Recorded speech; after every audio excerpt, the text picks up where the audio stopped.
महात्मानस्तु मां पार्थ दैवीं प्रकृतिमाश्रिताः भजन्त्यनन्यमनसो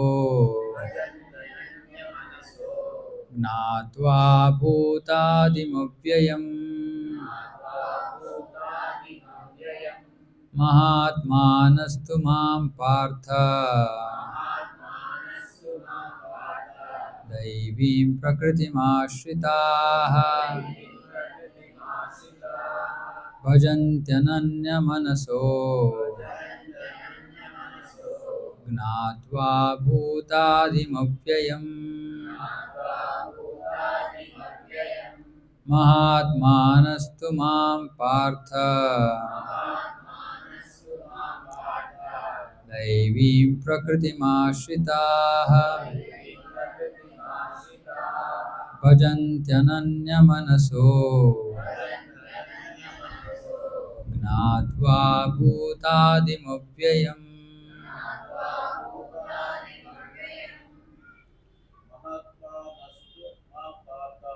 महात्मानस्तु मां पार्थ दैवीं प्रकृतिमाश्रिताः भजन्त्यनन्यमनसो ज्ञात्वा भूतादिमव्ययम्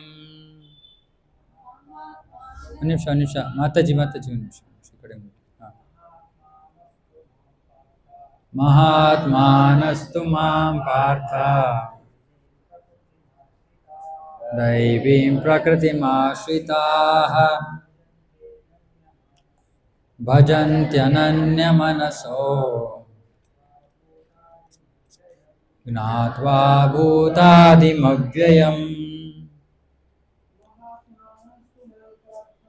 महात्मानस्तु मां पार्थ दैवीं प्रकृतिमाश्रिताः भजन्त्यनन्यमनसो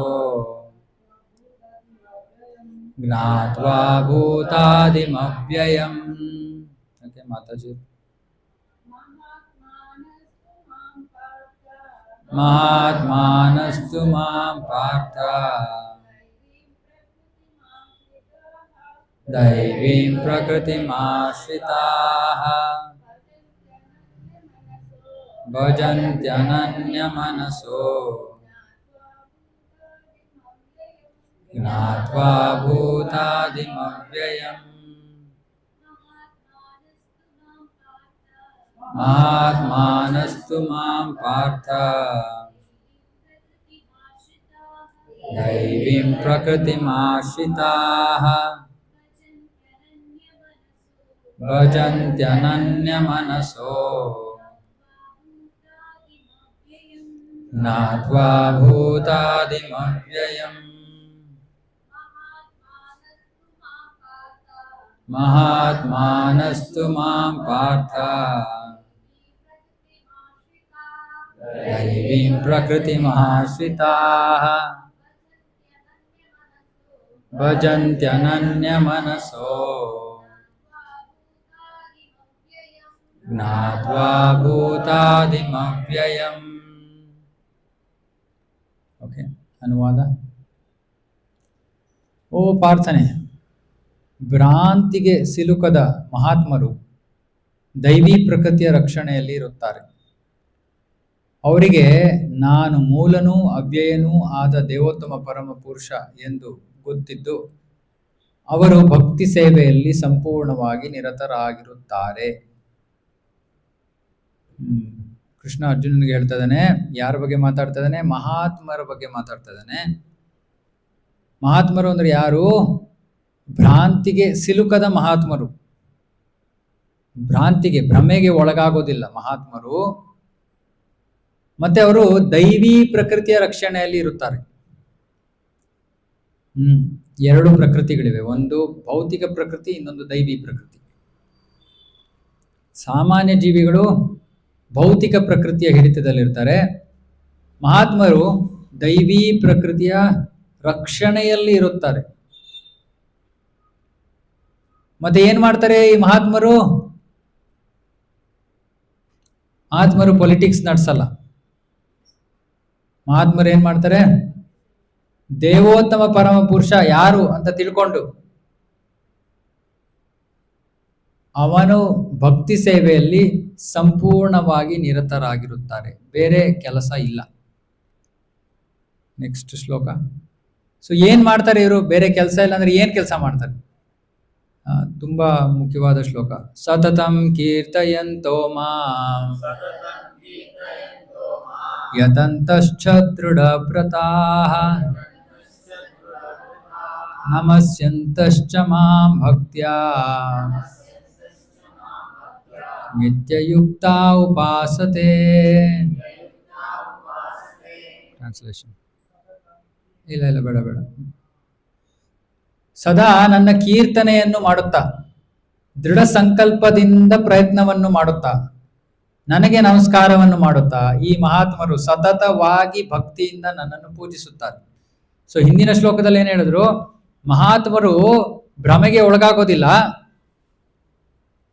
ದೈವಿ ಪ್ರಕೃತಿಯ ರಕ್ಷಣೆಯಲ್ಲಿರ್ತಾರೆ.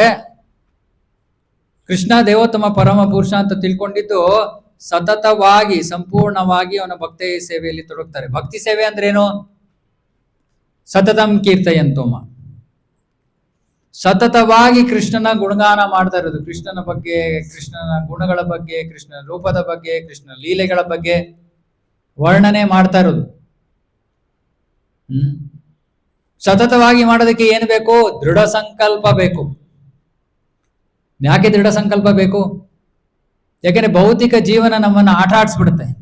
ಒಂದ್ ಕಡೆಯಿಂದ ಈ ಕಡೆಯಿಂದ ಬೌನ್ಸರ್ ಬರುತ್ತೆ, ಇನ್ನೊಂದ್ಸತಿ ಆ ಕಡೆಯಿಂದ ಬೌನ್ಸರ್ ಬರುತ್ತೆ. ಸೊ ನಮ್ಮ ಭೌತಿಕ ಜೀವನ ಒಂದೇ ತರ ನಡೆಯಲ್ಲ.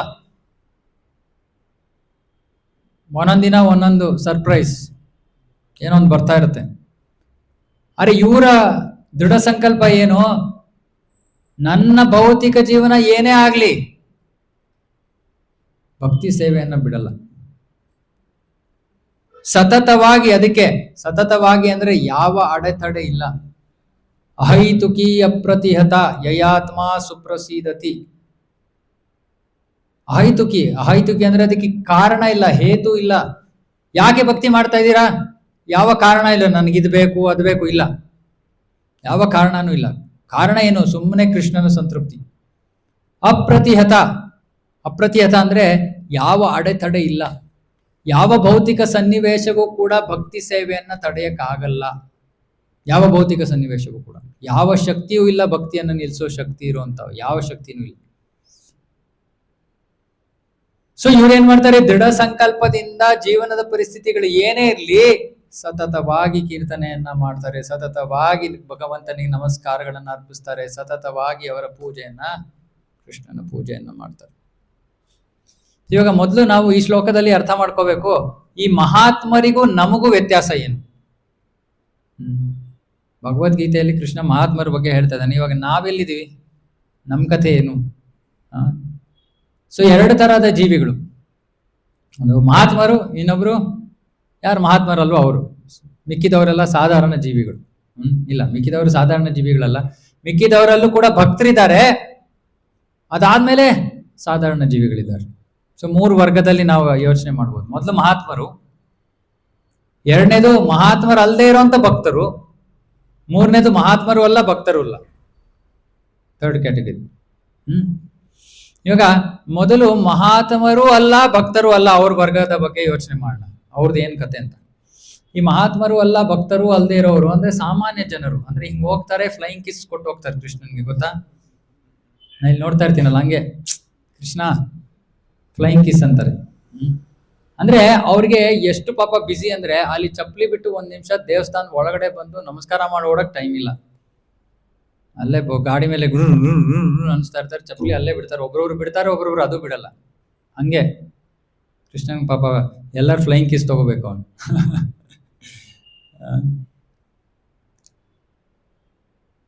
ಇನ್ನು ಕೆಲವರು ಇರ್ತಾರೆ, ನೋಡೋದು ಇಲ್ಲ, ಏನು ಇಲ್ವೇ ಇಲ್ಲ ಈ ಕಡೆ ಅಂತ ಅನ್ಕೊಂಡು ನಡ್ಕೊಂಡು ಹೋಗ್ತಾ ಇರ್ತಾರೆ.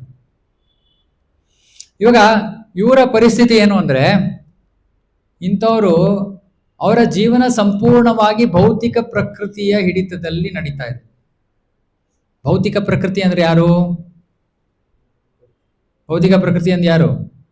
ಪ್ರೀಚರ್ಸ್. ಪರ ಪ್ರಕೃತಿ ಅಲ್ಲ. ಯಾರು ಭೌತಿಕ ಪ್ರಕೃತಿ ಅಂದ್ರೆ ಯಾರು?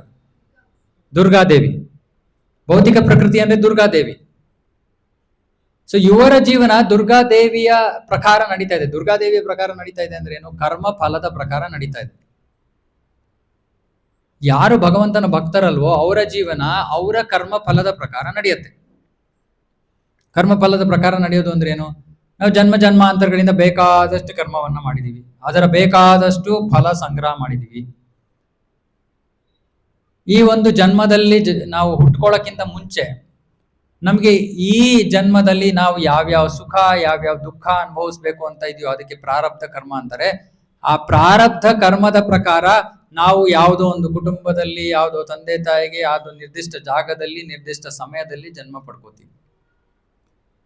ಆ ಜನ್ಮದ ಪ್ರಕಾರ ಒಬ್ಬ ಯೋಗ್ಯ ಜ್ಯೋತಿಷಿ ಹೇಳ್ಬೋದು ನಿಮ್ಮ ಜೀವನದಲ್ಲಿ ಈ ಎಲ್ಲಾ ಕಷ್ಟಗಳು ಈ ಎಲ್ಲಾ ಸುಖಗಳು ಬರುತ್ತೆ ಅಂತ. ಅಷ್ಟು ಸೈನ್ಸ್ ಅದು, ವಿಜ್ಞಾನ. ಅವರ ಜೀವನ 100% ಇದ್ರ ಪ್ರಕಾರ ನಡೆಯುತ್ತೆ. 100% ಅಂದ್ರೆ ಅವರು ಸುಖಾನು ತಪ್ಪಿಸ್ಕೊಳಕ್ಕಾಗಲ್ಲ, ದುಃಖಾನು ತಪ್ಪಿಸ್ಕೊಳಕ್ಕಾಗಲ್ಲ.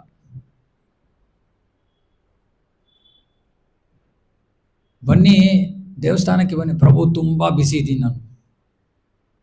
ಏನ್ ಮಾಡ್ತಾ ಇದಾರೆ ಜನ? ಬ್ಯುಸಿಯಾಗಿ ಏನ್ ಮಾಡ್ತಾ ಇದಾರೆ ಜನ ಹೊರಗಡೆ? ಮಾತಾಡ್ಕೊಂಡಿರೋದು ಓಕೆ ಅಲ್ಲ. ಒಂದು ಉದ್ದೇಶ ಏನು? ಇವಾಗ ಜನರು ಯಾರು ದೇವರು ಭಕ್ತಿ ಇದೆಲ್ಲ ಮಾಡಲು ಅವರ ಜೀವನದ ಗುರಿ ಏನು, ಉದ್ದೇಶ ಏನು? ಸಂಪಾದನೆ, ದುಡ್ಡು ಸಂಪಾದನೆ ಮಾಡೋದು ಮೇನ್ ಆಗಿ ಅಷ್ಟೇ. ದುಡ್ಡು ಸಂಪಾದನೆ ಮಾಡೋದು, ಆಮೇಲೆ ಬಂದ್ಮೇಲೆ ಉಡಾಯಿಸೋದು, ಖರ್ಚು ಮಾಡೋದು, ಇಷ್ಟೇ ಅವ್ರ ಜೀವನ. ಇವಾಗ ಒಂದು ನಿಮ್ಗೆ ರಹಸ್ಯ. ಇವಾಗ ಯಾರೋ ಒಬ್ಬ ವ್ಯಾಪಾರಿ ಇದ್ದ. ಆ ವ್ಯಾಪಾರಿ 8 ಗಂಟೆ ಕಾಲ ಅಂಗಡಿ ತೆಗೆದಿರ್ತಾ ಇದ್ದ. ಅವನಿಗೆ 8 ಜನ ಗ್ರಾಹಕರು ಬರ್ತಾ ಇದ್ರು, ಕಸ್ಟಮರ್ಸ್ ಬರ್ತಾ ಇದ್ರು 8 ಗಂಟೆ ಕಾಲದಲ್ಲಿ ಅಂತ ಇಟ್ಕೊಳ್ಳಿ. ಸೊ ಅವನು ಯೋಚನೆ ಮಾಡ್ದ, ನಾನು 8 ಗಂಟೆ ಕಾಲ ಅಂಗಡಿ ತೆಗ್ದಿದ್ದೀನಿ, 8 ಗ್ರಾಹಕರು ಬರ್ತಾ ಇದ್ದಾರೆ, 10 ಗಂಟೆ ತೆಗೆದ್ರೆ 10 ಜನ ಬರ್ತಾರೆ, ಹೌದಾ ಅಂತ ಅನ್ಕೊಂಡು ಏನ್ ಮಾಡ್ದ ಅವನು? 8 ಗಂಟೆಯಿಂದ ಪಾಪ ಆರಾಮಾಗಿ ಮಧ್ಯಾಹ್ನ ನಿದ್ದೆ ಮಾಡ್ತಾ ಇದ್ದ. ಅದು ಬಿಟ್ಬಿಟ್ಟು ಅಂಗಡಿ ತೆಕೊಂಡು ಕೂತಿದ್ದಾನೆ 10 ಗಂಟೆ ಕಾಲ. ಎಷ್ಟು ಜನ ಬಂದ್ರು? 8 ಜನ. ಸುಮ್ಮನೆ 2 ಅವರ್ ವೇಸ್ಟ್ ಮಾಡ್ದ. ಅಂದ್ರೆ ಏನರ್ಥ? ಆ ವ್ಯಕ್ತಿಗೆ 8 ರಿಂದ 10 ಸಿಗಬೇಕಾಗಿಲ್ಲ ಅಂದ್ರೆ ಅವ್ನು 10 ಗಂಟೆ ಮಾಡ್ಲಿ 12 ಗಂಟೆ ಮಾಡ್ಲಿ ಅವನಿಗೆ ಸಿಗಲ್ಲ. ಅವನು ಬಿಸ್ನೆಸ್ 8 ರಿಂದ 10 ಆಗ್ಬೇಕು ಅಂದ್ರೆ ಅವ್ನು ನಿದ್ದೆ ಮಾಡ್ತಾ ಇದ್ರು ಬಂದು ಬಾಗಲ್ ತಟ್ಬಿಟ್ಟು ಬಿಸ್ನೆಸ್ ಆಗುತ್ತೆ ಅವನಿಗೆ. ಇದು ಕರ್ಮಫಲ. ಇಲ್ಲ ನಾನು ಊಟನೇ ಮಾಡಲ್ಲ ಅಂತ ಕೈ ಕಟ್ಕೊಂಡು ಕೂತ್ಕೊಂಡ್ಬಿಟ್ಟಿದ್ದಾರೆ ಯಾರು. ಅರೆ ಅವನ ಕರ್ಮಫಲದಲ್ಲಿ ಇವತ್ತು ಊಟ ಇದ್ರೆ ಏನಾಗತ್ತೆ? ಯಾರೋ ಬಂದು ಕೈ ಬಿಡಿಸಿ ಬಾಯಿಯ ಊಟವನ್ನ ಬಾಯಿಗೆ ಹಾಕ್ತಾರೆ. ಇದು ಕರ್ಮಫಲ. ಇಷ್ಟು ಪವರ್ಫುಲ್ ಅದು. ನಾವು ತಪ್ಪಿಸ್ಕೊಂಡು ಎಲ್ಲೂ ಓಡೋಗಕ್ಕಾಗಲ್ಲ. ಕರ್ಮಫಲವನ್ನ ತಪ್ಪಿಸ್ಕೊಂಡು ಎಲ್ಲೂ ಓಡೋಗಕ್ಕಾಗಲ್ಲ. ಅಥವಾ ಅಯ್ಯೋ ತುಂಬಾ ದೊಡ್ಡ ಸಮಸ್ಯೆ ಬಂದ್ಬಿಟ್ಟಿದೆ, ಸರಿ ಸತತವಾಗಿ ಪ್ರಯತ್ನ ಮಾಡ್ತಾ ಇದ್ದೀನಿ, ಇದು ಮಾಡ್ತೀನಿ, ಅದು ಮಾಡ್ತೀನಿ, ಇನ್ನೊಂದು ಮಾಡ್ತೀನಿ, ಮತ್ತೊಂದು ಮಾಡ್ತೀನಿ, ಪ್ರಾಬ್ಲಮ್ ಹೇಗಾರು ಮಾಡಿ ಸಾಲ್ವ್ ಮಾಡ್ಬಿಡ್ಬೇಕು. ಪ್ರಾಬ್ಲಮ್ ಸಾಲ್ವ್ ಆಗ್ಬೇಕು ಅಂತಿದ್ರೆ ಸಾಲ್ವ್ ಆಗುತ್ತೆ. ನೀವು ಜಾಸ್ತಿ ಕಷ್ಟ ಪಡ್ತಾ ಇದ್ದೀರಾ ಅನ್ಬಿಟ್ಟು ಅದಕ್ಕೆ ಕಾರಣಕ್ಕೋಸ್ಕರ ನಿಮ್ ಪ್ರಾಬ್ಲಮ್ ಸಾಲ್ವ್ ಆಗ್ಬೇಕು ಅಂತ ಯಾವ ರೂಲು ಇಲ್ಲ. ಇದು ಕರ್ಮಫಲದ ಜೀವನ. ಆದ್ರೆ ಪಾಪ ಜನರಿಗೆ ಇದು ಗೊತ್ತಿಲ್ಲ, ತಮ್ಮ ಜೀವನ ಆಗ್ಲೇ ಪೂರ್ವ ನಿರ್ಧಾರಿತ ಅಂತ. ಹಾಗಾಗಿ ಬಹಳ ಕಷ್ಟ ಪಡ್ತಾ ಇದ್ದಾರೆ, ಟೆನ್ಷನ್ ಮಾಡ್ಕೋತಾರೆ, ಬ್ಲಡ್ ಪ್ರೆಷರ್ ಬರುತ್ತೆ, ಡಯಾಬಿಟೀಸ್ ಬರುತ್ತೆ, ಸುಮ್ಮನೆ ಆತಂಕದಿಂದ. ಅರೆ ಅವ್ರ ಜೀವನದಲ್ಲಿ ಎಷ್ಟು ಸಿಗ್ಬೇಕೋ ಅಷ್ಟೇ ಸಿಗೋದು, ಜಾಸ್ತಿನೂ ಇಲ್ಲ, ಕಡಿಮೆ ಖಂಡಿತ ಇಲ್ಲ, ಕಡಿಮೆನೂ ಇಲ್ಲ, ಜಾಸ್ತಿನೂ ಇಲ್ಲ. ಇದು ಕರ್ಮಫಲದ ಜೀವನ. ಇವಾಗ ಈ ಜೀವಿಗಳಿಗೆ ಪಾಪ ಅವರಿಗೆ ಗೊತ್ತೂ ಇಲ್ಲ ಅವ್ರು ಏನ್ ತಪ್ಪು ಮಾಡಿದ್ದಾರೆ, ಏನ್ ಸರಿ ಮಾಡಿದ್ದಾರೆ. ತಕ್ಷಣ ಏನೋ ಸಮಸ್ಯೆ ಬರುತ್ತೆ. ಯಾಕೆ ಈ ಸಮಸ್ಯೆ ಬಂತು ಗೊತ್ತಿಲ್ಲ. ಅಂದ್ರೆ ಅಜ್ಞಾನದಲ್ಲಿ, ಭ್ರಮೆಯಲ್ಲಿ ಅವರು ಏನೋ ಕೆಲಸಗಳನ್ನ ಮಾಡ್ತಾ ಇದ್ದಾರೆ. ಇವಾಗ ಇಲ್ಲಿ ಎಷ್ಟು ಭಕ್ತರಿಗೆ ನಾನು ಪ್ರಶ್ನೆ ಕೇಳಿದ್ರೆ ಸರಿ ತಪ್ಪು, ಏನು ಸರಿ ಏನು ತಪ್ಪು ಅಂತ ಎಷ್ಟು ಭಕ್ತರಿಗೆ ಗೊತ್ತು? ಅಂದ್ರೆ ಖಡಾಖಂಡಿತವಾಗಿ 100% ಹೇಳ್ಬೇಕು. ಏನಾದ್ರು ಒಂದು ವಿಷಯ ಹೇಳಿದ್ರೆ ಇದು ಸರಿ ಇದು ತಪ್ಪು ಅಂತ ಹೇಳೋಷ್ಟು ಎಷ್ಟು ಎಷ್ಟು ನಮ್ಮಲ್ಲಿ ಎಷ್ಟು ಭಕ್ತರಿಗೆ ಆ ಸಾಮರ್ಥ್ಯ ಇದೆ. ಸರಿ ತಪ್ಪು ಮಹಾತ್ಮರು ಕಷ್ಟ, ತುಂಬಾ ಕಷ್ಟ. ಇವಾಗ ಉದಾಹರಣೆಗೆ ಇವಾಗ ಯಾರೋ ಸುಳ್ಳು ಹೇಳ್ತಾರೆ. ಸುಳ್ಳು ಹೇಳೋದೇನು ಸರಿನೋ ತಪ್ಪು? ತಪ್ಪು. ಆದ್ರೆ ಇವಾಗ ಇದನ್ನ ನೀವು ತಪ್ಪು ಅಂತ ಉತ್ತರ ಕೊಟ್ಬಿಟ್ರೆ ಅವು ಉತ್ತರ ಸಂಪೂರ್ಣವಾದದ್ದಲ್ಲ. ನೀವು ನನಗೆ ಇನ್ನೂ ಪ್ರಶ್ನೆ ಕೇಳಬೇಕು, ಸನ್ನಿವೇಶ ಏನು ಸ್ವಲ್ಪ ತಿಳಿಸಿ. ಯಾಕಂದ್ರೆ ಸತ್ಯ ಅನ್ನೋದು ಇಷ್ಟೊಂದು ಬ್ಲಾಕ್ ಅಂಡ್ ವೈಟ್ ಅಲ್ಲ. ಇಂಗ್ಲಿಷಲ್ಲಿ ಹೇಳ್ತಾರೆ ಗ್ರೇ ಏರಿಯಾಸ್ ಅಂತ. ಗ್ರೇ ಅಂದ್ರೆ ನಮಗೆ ಅಷ್ಟು ಸ್ಪಷ್ಟವಾಗಿ ಹೇಳಕ್ಕಾಗಲ್ಲ. ಧರ್ಮ ಬಹಳ ಸೂಕ್ಷ್ಮವಾದದ್ದು. ಈಗ ನಾನು ಮುಂಚೆನೂ ಒಂದು ಉದಾಹರಣೆ ಕೊಟ್ಟಿದ್ದೀನಿ. ಒಬ್ಬ ಬ್ರಾಹ್ಮಣ ಇದ್ದ, ಅವನು ಕೇವಲ ಸತ್ಯವನ್ನೇ ನುಡಿತೀನಿ ಅಂತ ವಚನ ಅಂದ್ರೆ ಇದು ಮಾಡ್ಕೊಂಡಿದ್ದ, ಸಂಕಲ್ಪ ಮಾಡ್ಕೊಂಡಿದ್ದ. ಒಂದ್ಸತಿ ಏನಾಯ್ತು, ಯಾರೋ ವ್ಯಾಪಾರಿ ಪಾಪ ಎಷ್ಟೊಂದು ಹಣ ಇಟ್ಕೊಂಡು ಅವನ ಕಡೆ ಓಡ್ ಬರ್ತಾ ಇದ್ದಾನೆ. ಅವನನ್ನು ಕೇಳ್ತಾನೆ, ನನ್ಗೆ ಹಿಂದೆ ದರೋಡೆಕೋರು ಹತ್ತಿಸ್ಕೊಂಡು ಬರ್ತಾ ಇದ್ದಾರೆ, ನನ್ಗೆ ಎಲ್ಲರೂ ಬಚ್ಚಿಟ್ಕೊಳಕ್ ಜಾಗ ಕೊಡಪ್ಪ ಅಂತ. ಆಯ್ತು ಅಂದ್ಬಿಟ್ಟು ಅವನಲ್ಲಿ ಬಚ್ಚಿಟ್ಕೊಳಕ್ ಜಾಗ ಕೊಡ್ತಾನೆ. ಸರಿ, ಆಮೇಲೆ ಅವರು ಕಳ್ಳರು ಬರ್ತಾರೆ, ಬಂದು ಕೇಳ್ತಾರೆ ವ್ಯಾಪಾರಿ ಎಲ್ಲಿ? ಇವನು ಸತ್ಯ ಹೇಳ್ಬೇಕು ಅಂತ ನಿರ್ಧಾರ ಮಾಡಿದ್ನಲ್ಲ, ತೋರಿಸ್ಬಿಡ್ತಾನೆ ನೋಡಿ ಅಲ್ಲಿದ್ದಾರೆ ಅಂತ. ಸೊ ಏನ್ ಮಾಡ್ತಾರೆ ಅವರು, ಅವನ ಹತ್ರ ಇದ್ದಿದ್ದ ಹಣ ಎಲ್ಲ ಕಿತ್ಕೋತಾರೆ, ಅವನನ್ನ ಕೊಂದ್ಬಿಟ್ಟು ಹೊಟ್ಟೋಗ್ತಾರೆ. ಇವಾಗ ಇವನು ನಾನು ಸತ್ಯ ಹೇಳ್ದೆಪ್ಪ, ಸಾಯ್ತಾನೆ. ಸತ್ಬಿಟ್ಟು ಕಣ್ಣು ಬಿಡ್ತಾನೆ. ಎಲ್ಲಿದ್ದಾನೆ? ಯಮರಾಜನ ಮುಂದೆ. ಅವನು ಯಮರಾಜನ್ ಹೇಳ್ತಾರೆ, ಯಮರಾಜ ಏನೋ ತಪ್ಪು ಲೊಕೇಶನ್ಗೆ ಬಂದಿದ್ದೀನಿ, ನಾನು GPS ಲೊಕೇಶನ್ ಸ್ವಲ್ಪ ತಪ್ಪಾಗ್ಬಿಟ್ಟಿದೆ, ನಾನು ಸ್ವರ್ಗಕ್ಕೆ ಹೋಗ್ಬೇಕಾಯ್ತು, ನರಕಕ್ಕೆ ಹೆಂಗ್ ಬಂದೆ? ಆಪೋಸಿಟ್ ಡೈರೆಕ್ಷನ್ ಅಲ್ಲಿ ಬಂದ್ಬಿಟ್ಟಿದ್ದೀನಿ. ಯಮರಾಜ ಇಲ್ಲ, ಏನು ತಪ್ಪಿಲ್ಲಪ್ಪ, ನೀನ್ ಇಲ್ಲಿಗೆ ಬರಬೇಕು, ಕರೆಕ್ಟಾಗೆ ಬಂದಿದ್ಯಾ. ಅರೆ ನಾನು ಏನು ಅಂತ ತಪ್ಪು ಕೆಲಸನೇ ಮಾಡಿಲ್ವ ನನ್ನ ಜೀವನದಲ್ಲಿ? ಜೀವನ ಇಡೀ ನಾನು ಬರೀ ಸತ್ಯವನ್ನೇ ನೋಡ್ತಿದ್ದೀನಿ. ಆ ಸತ್ಯದಿಂದಾಲೇ ನೀನ್ ಇಲ್ಲಿ ಬಂದಿರೋದು. ಒಬ್ಬ ಅಮಾಯಕ ಜೀವಿಗೆ ಅವನು ಏನು ತಪ್ಪು ಮಾಡಿರ್ಲಿಲ್ಲ, ಅವನು ಸಾಯೋದಕ್ಕೆ ನೀನು ಕಾರಣನಾದೆ, ಹಾಗಾಗಿ ನೀನ್ ಇಲ್ಲಿ ಶಿಕ್ಷೆ ಅನುಭವಿಸಕ್ ಬಂದಿದ್ಯಾ. ಸತ್ಯ ಹೇಳ್ದ. ಸೊ ಹಾಗಾಗಿ ಧರ್ಮ ಅತ್ಯಂತ ಸೂಕ್ಷ್ಮವಾದದ್ದು. ಕರ್ಮಣೋ ಗಹನೋ ಗತಿ. ಕರ್ಮವೂ ಬಹಳ ಗುಹ್ಯವಾದದ್ದು, ಗೋಪ್ಯವಾದದ್ದು. ನಿಜವಾಗ್ಲೂ ನನ್ನ ಪ್ರಶ್ನೆಗೆ ಉತ್ತರ ಯಾರಿಗೂ ಹೇಳಕ್ ಸಾಧ್ಯ ಇಲ್ಲ, ಯಾವುದು ಸರಿ ಯಾವುದು ತಪ್ಪು ಅಂತ. ತುಂಬಾ ಕಠಿಣ. ಯಾಕಂದ್ರೆ ಈ ಕರ್ಮದ ನಿಯಮಗಳು ಹೇಗೆ ಅಂದ್ರೆ, ನಾವು ಒಂದ್ ಕಡೆ ಇವಾಗ ಒಂದು ಇದ್ರಲ್ಲಿ ತೋರಿಸ್ತಾರಲ್ಲ, ಕಾರ್ಡ್ಸ್ ಇಂದ ಒಂದು ಮನೆ ಮಾಡಿರ್ತಾರೆ. ಕಾರ್ಡ್ಸ್ ಇಂದ ಒಂದ್ ಕಾರ್ಡ್ ಮುಟ್ಟಿದ್ರೆ ಏನಾಗತ್ತೆ? ಎಲ್ಲೋ ಹೋಗಿ ಏನೋ ಒಂದು ಬಿದ್ದಿರುತ್ತೆ. ಅದು ಎಲ್ಲಿದೆ ಏನಿತ್ತು ಅಂತಾನು ಗೊತ್ತಿಲ್ಲ ನಮ್ಗೆ. ಅಂದ್ರೆ ಏನರ್ಥ, ಈ ಕರ್ಮ ಅನ್ನೋದು ಬಹಳ ಸೂಕ್ಷ್ಮವಾದದ್ದು. ಇವಾಗ ನೀವು ಯಾರಿಗೋ ಬೈದ್ರಿ ಅಂತ ಇಟ್ಕೊಡಿ, ನೀವು ಬೈದಿದ್ ಕೋಪದಿಂದ ಹೋಗ್ಬಿಟ್ಟು ಅವ್ನು ಇನ್ನೇನೋ ಒಂದು ದೊಡ್ಡ ಕೆಟ್ಟ ಕೆಲಸ ಮಾಡ್ಬಿಟ್ಟ ಬೇಸರದಿಂದ, ನಿಮಗೂ ಅದ್ರ ಫಲ ಸಿಕ್ತು. ಯಾಕೆಂದ್ರೆ ನೀವು ಅವನ ಆ ರೀತಿ ತಲೆ ಕೆಡ್ಸ್ಕೊಂಡು ಹೋಗೋದಕ್ಕೆ ನೀವು ಕಾರಣರಾದ್ರಿ. ಅಥವಾ ನೀವು ಎಲ್ಲೋ ಒಂದು ಇದರಲ್ಲಿ ಸಿಗ್ನಲ್ ಅಲ್ಲಿ ಯಾರಿಗೋ 10 ರೂಪಾಯಿ ಕೊಟ್ರಿ, ಅವನೋಗಿ ಸಿಕ್ಕಿದ ಚಾನ್ಸ್ ಅಂತ ಚೆನ್ನಾಗಿ ಕುಡಿದ್ಬಿಟ್ಟು ಮನೆಗೆ ಹೋಗಿ ಮನೆಯಲ್ಲಿ ಹೆಂಡ್ತಿನ ಹೊಡೆದ್ಬಿಟ್ಟ. ನೀವೇನ್ ಮಾಡಿದ್ರಿ? ನಾನೇನು ಮಾಡ್ಲೇ ಇಲ್ಲಪ್ಪ. ನೀವೇನು ಮಾಡ್ಲಿಲ್ವಾ? ನೀವು ಅದು ಕೊಟ್ಟಿದ್ದ 10 ರೂಪಾಯಿ ಕೊಟ್ಟಿಲ್ದೇ ಅವನು ಎಲ್ಲಿ ಕುಡಿತಾ ಇದ್ದ, ಎಲ್ಲೋಗಿ ಹೆಂಡ್ತಿ ಕುಡಿತಾ ಇದ್ದ.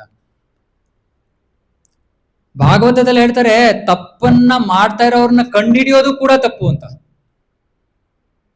ಏನ್ ಹೇಳಿ? ಯಾರೋ ತಪ್ಪು ಮಾಡ್ತಾ ಇದ್ದಾರೆ, ಅದನ್ನ ಕಂಡುಹಿಡಿಯೋದು ಕೂಡ ತಪ್ಪು. ಯಾರಿಗೆ ಅಧಿಕಾರ ಇದೆಯೋ, ತಂದೆ ತಾಯಿಂದ್ರು, ಗುರುಗಳು, ಈ ರೀತಿ ಅವ್ರಿಗೆ ಮಾತ್ರ ಅಧಿಕಾರ ಇರೋದು ಇನ್ನೊಬ್ರು ತಪ್ಪು ಮಾಡ್ತಾ ಇದ್ದಾರೆ ಅದನ್ನ ತಿದ್ದೋದಕ್ಕೆ. ಎಲ್ರಿಗೂ ಅಲ್ಲ. ಈ ರೀತಿ ಸಾವಿರಾರು ನಿಯಮಗಳಿವೆ. ನಾನು ಹೇಳ್ತಾ ಹೋದ್ರೆ ನಿಮಗೆ ಒಂದೊಂದಾಗಿ ಎಲ್ಲ ಹೊಸದೇ ಇರುತ್ತೆ.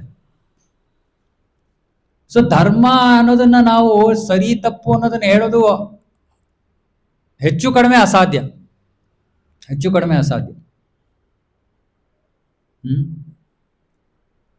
ಆದ್ರೆ ಇದು ಯಾವುದು ಗೊತ್ತಿಲ್ದೇನೆ ನಾವು ಜೀವನ ನಡೆಸ್ತಾ ಇದೀವಿ. ಇವಾಗ ಎಷ್ಟು ಭಕ್ತರಿಗೆ ಗೊತ್ತಿತ್ತು, ನಾನು ಹೇಳಿದಿನ ನೀವು ಕೇಳಿಲ್ದೇ ಇದ್ರೆ, ಸೊಳ್ಳೆನ ಕೊಲ್ಲೋದ್ರಿಂದ ನರಕಕ್ಕೆ ಹೋಗ್ತೀವಿ ಅಂತ ಎಷ್ಟು ಜನ ಗೊತ್ತಿತ್ತು? ಗೊತ್ತಿರ್ಲಿಲ್ಲ. ನಾನು ಓದೋ ತನಕ ನಂಗೂ ಗೊತ್ತಿರ್ಲಿಲ್ಲ. ಸುಮ್ಮನೆ ಒಂದು ಸಾಮಾನ್ಯವಾದ ಸೊಳ್ಳೆನ ಕೊಂದ್ರೆ ನಾವು ನರಕಕ್ಕೆ ಹೋಗ್ತೀವಿ. ಅಂದ್ರೆ ನಾವು ಅಜ್ಞಾನದಲ್ಲಿ ಜೀವನ ಮಾಡ್ತಾ ಇದೀವಿ. ಸಾಮಾನ್ಯವಾಗಿ ಯಾರು ಮಹಾತ್ಮರು ಅಲ್ಲ, ಭಕ್ತರು ಅಲ್ಲ, ಹೆಚ್ಚು ಕಡಿಮೆ ಅಜ್ಞಾನದಲ್ಲಿ ಜೀವನ ಮಾಡ್ತಾ ಇದ್ದಾರೆ. ಹಾಗಾಗಿ ಗೊತ್ತಿದ್ದೋ ಗೊತ್ತಿಲ್ದೇನೋ ತಪ್ಪುಗಳನ್ನ ಮಾಡ್ತಾನೇ ಇದ್ದಾರೆ ಸತತವಾಗಿ, ಪ್ರತಿ ಕ್ಷಣ.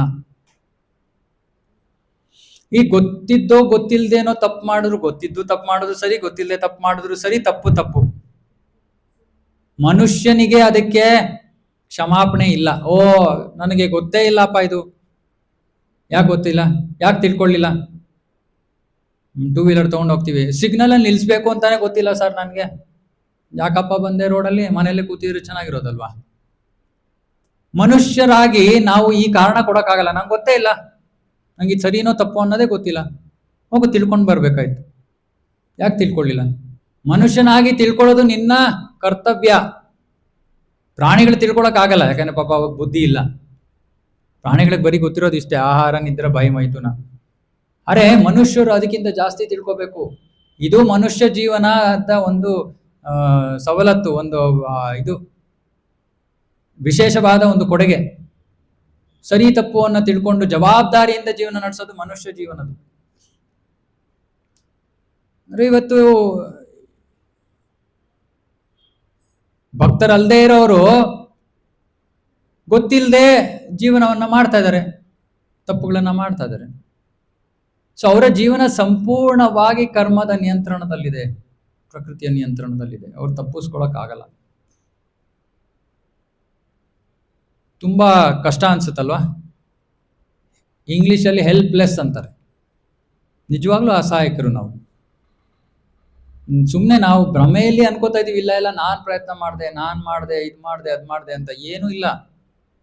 ಅದು ಆಗ್ಬೇಕಾಗಿತ್ತು ಅಂತ ಇದ್ರೆ ನಿಮ್ಮಿಂದ ಆಯ್ತು, ಅದು ಅಷ್ಟೇ. ನೀವು ಅದಕ್ಕೆ ಕಾರಣರಲ್ಲ, ನಮ್ಗೆ ಅಷ್ಟೊಂದು ಶಕ್ತಿ ಇಲ್ಲ. ಸೊ ಅಸಹಾಯಕ ಜೀವನ. ಯಾರು ಭಕ್ತಿ ಮಾಡ್ತಾ ಇಲ್ವೋ ಅವರ ಜೀವನ ಅಸಹಾಯಕ. ಇವಾಗ ಭಕ್ತರ ಜೀವನದ ಬಗ್ಗೆ ಮಾತಾಡೋಣ, ಆಮೇಲೆ ಮಹಾತ್ಮರ ಬಗ್ಗೆ ಮಾತಾಡೋಣ. ಭಕ್ತರು ಅಂದ್ರೆ ಸ್ವಲ್ಪ ಒಂದ್ ಹೆಜ್ಜೆ ಒಳಗಿಟ್ಟಿದೀವಿ. ಇಸ್ಕಾನ್, ಉಲಿಮಾವು ಒಳಗಡೆ ಒಂದ್ ಹೆಜ್ಜೆ ಇದೆ, ಇನ್ನೊಂದ್ ಹೆಜ್ಜೆ ಆಚೆ ಇದೆ. ಜಾಸ್ತಿನೇ ಆಚೆನೆ ಇರುತ್ತೆ. ವಾರದಲ್ಲಿ ಸ್ವಲ್ಪ ಟೈಮ್ ಸಿಕ್ಕಿದಾಗ ಭಾನುವಾರ ಬರ್ತೀವಿ ಪ್ರಭು, ನೀವು ಯಾವಾಗ ಪ್ರಸಾದ ಅಂತೀರೋ ನಾವು ಬರ್ತೀವಿ. ಸುಮ್ಮನೆ ಹೇಳ್ತಾ ಇದೀನಿ. ಸೊ ಯಾವಾಗಲೂ ಆಗಾಗ ಬರ್ತೀವಿ, ಅಂದ್ರೆ ಹೆಚ್ಚು ಹೊರಗಡೆನೆ ಇದೀವಿ, ಒಂದ್ ಸ್ವಲ್ಪ ಸ್ವಲ್ಪ ಈ ಕಡೆ ಬರ್ತೀವಿ. ಅವಾಗ ಏನಾಗುತ್ತೆ, ನಮಗೆ ಕ್ರಮೇಣವಾಗಿ ನಮಗೆ ಗೊತ್ತಾಗತ್ತೆ, ಎಲ್ಲ ವಿಷಯಗಳು ಗೊತ್ತಾಗುತ್ತೆ. ಆಮೇಲೆ ಈ ನಮ್ಮ ಜೀವನ ಯಾವ ರೀತಿ ಬದಲಾವಣೆ ಆಗುತ್ತೆ, ಸ್ವಲ್ಪ ಜವಾಬ್ದಾರಿಯನ್ನ ತಗೊಳ್ತೀವಿ, ಸ್ವಲ್ಪ ಜ್ಞಾನವನ್ನ ಪಡ್ಕೋತೀವಿ. ಏನಾದ್ರೂ ಮಾಡ್ತಾ ಇದ್ರೆ ಯೋಚನೆ ಬರುತ್ತೆ, ಇದು ಸರಿನೋ ತಪ್ಪು. ಪ್ರಭುಗಳು ಕ್ಲಾಸಲ್ಲಿ ಹೇಳ್ತಾ ಇದ್ರು, ಇದು ಸರಿನೋ ತಪ್ಪು ಅನ್ನೋ ಒಂದು ಪ್ರಜ್ಞೆ, ಒಂದು ಯೋಚನೆ, ಚಿಂತನೆ ಬರುತ್ತೆ. ಅವಾಗ ನಮಗೆ ಇನ್ನೊಂದು ಸ್ವಲ್ಪ ಭಯ ಆಗುತ್ತೆ. ಅಯ್ಯೋ ಏನಪ್ಪ ಇದು ಗೊತ್ತಿಲ್ಲದೆ ನಾನು ತಪ್ಪು ಮಾಡ್ತಾ ಇದ್ರೆ ತಿರ್ಗಾ ಕಷ್ಟದಲ್ಲಿ ಸಿಕ್ಕಾಕೋತೀನಲ್ವಾ, ಏನ್ ಮಾಡ್ಬೇಕು ಅನ್ನೋ ಪ್ರಶ್ನೆ ಬರುತ್ತೆ. ಅದು ಹಂಗೆ ಮುಂದುವರೆದು ಒಂದು ಸಮಯದಲ್ಲಿ ನಾವು ಭಗವದ್ಗೀತೆ ಇವೆಲ್ಲ ಶ್ರವಣ ಮಾಡ್ತೀವಿ. ಕೊನೆಗೆ ಏನಾಗುತ್ತೆ, ನಾವು ಓ ಸರಿಯಪ್ಪ ಇನ್ನೇನು ಬೇರೆ ಗತಿ ಇಲ್ಲ, ಕೃಷ್ಣನೇ ಗತಿ ಅಂತ ನಿರ್ಧಾರ ಮಾಡ್ಬಿಡ್ತೀವಿ. ಆ ಕೃಷ್ಣನೇ ಗತಿ ಅಂತ ನಿರ್ಧಾರ ಮಾಡಿದ ತಕ್ಷಣ ನಾವು ಯಾವ ವರ್ಗಕ್ಕೆ ಸೇರ್ಬಿಡ್ತೀವಿ, ಮಹಾತ್ಮರ ವರ್ಗಕ್ಕೆ. ಇವರು ಮಹಾತ್ಮರು. ಯಾರು ಮಹಾತ್ಮರು? ಯಾರಿಗೆ ಗೊತ್ತು ಕೃಷ್ಣನನ್ನ ಬಿಟ್ರೆ ಬೇರೆ ಏನೂ ಇಲ್ಲ, ಕೃಷ್ಣನೇ ಸರ್ವಸ್ವ. ಏನ್ ದೊಡ್ಡ ಪಂಡಿತರಾಗಿರ್ಬೇಕಾಗಿಲ್ಲ ನಾವು ಇದಕ್ಕೆ, ಸುಮ್ಮನೆ ಕೃಷ್ಣನನ್ನೇ ನಂಬೋದು ಅಷ್ಟೇ, ಬೇರೆ ಏನೂ ಇಲ್ಲ. ಅವರು ದೈವಿ ಪ್ರಕೃತಿಯ ರಕ್ಷಣೆಯಲ್ಲಿ ಬಂದ್ಬಿಡ್ತಾರೆ. ರಕ್ಷಣೆ, ದೈವಿ ಪ್ರಕೃತಿ ಅಂದ್ರೆ ಯಾರು? ಇವಾಗ ಭೌತಿಕ ಪ್ರಕೃತಿ ಅಂದ್ರೆ ಭೌತಿಕ ಜಗತ್ತನ್ನ ನಡ್ಸೋ ಶಕ್ತಿ. ದೈವಿ ಪ್ರಕೃತಿ ಅಂದ್ರೆ ಆಧ್ಯಾತ್ಮಿಕ ಜಗತ್ತನ್ನ ನಡೆಸೋ ಶಕ್ತಿ, ಅಥವಾ ಭಗವಂತನ ಭಕ್ತರನ್ನ ರಕ್ಷಣೆ ಮಾಡುವಂತ ಶಕ್ತಿ, ರಾಧಾರಾಣಿ ಅಂತ ಹೇಳ್ಬೋದು. ಮಹಾತ್ಮರು ರಾಧಾರಾಣಿಯ ರಕ್ಷಣೆಯಲ್ಲಿ ಬಂದ್ಬಿಡ್ತಾರೆ. ರಾಧಾರಾಣಿಯ ರಕ್ಷಣೆ ಅಂದ್ರೆ ಕೃಷ್ಣ ಏನು ಮಾಡಕ್ಕಾಗಲ್ಲ. ಕೃಷ್ಣ ಸುಮ್ಮನೆ ಎಸ್ ಬಾಸ್ ಅನ್ಬೇಕಷ್ಟೇ.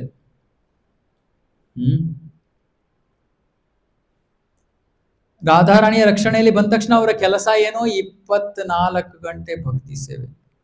ಪ್ರಭು 24 ಗಂಟೆ ಮಾಡಕ್ಕಾಗಲ್ಲ ಪ್ರಭು, ನಮ್ಗೆ ಕೆಲಸ ಇದೆ, ಆಫೀಸ್ಗೆ ಹೋಗ್ಬೇಕು. ಆಫೀಸ್ಗೆ ಹೋಗೋದು ಭಕ್ತಿ ಅಲ್ಲ ಅಂತ ಹೇಳಕ್ಕಾಗಲ್ಲ. ನಮಗೋಸ್ಕರ ನಾವು ಆಫೀಸಿಗೆ ಹೋಗ್ತಾ ಇದ್ರೆ, ಹಣವನ್ನ ನಮ್ಮ ಆನಂದಕ್ಕೋಸ್ಕರ ಉಪಯೋಗಿಸಕ್ ಹೋಗ್ತಾ ಇದ್ರೆ ಅದು ಭಕ್ತಿ ಅಲ್ಲ. ಹಣ ಸಂಪಾದನೆ ಮಾಡಿ ಅದನ್ನ ಎಷ್ಟಾಗುತ್ತೋ ಅಷ್ಟು ಒಂದು ಕೃಷ್ಣ ಪ್ರಜ್ಞೆಯ ಕುಟುಂಬವನ್ನ ನಡೆಸೋದಿಕ್ಕೆ ಹೆಚ್ಚುವರಿ ಹಣವನ್ನ ಕೃಷ್ಣನ ಸೇವೆಗಾಗಿ ಉಪಯೋಗಿಸಿದ್ರೆ ಅದು ಕೃಷ್ಣ ಭಕ್ತಿನೇ,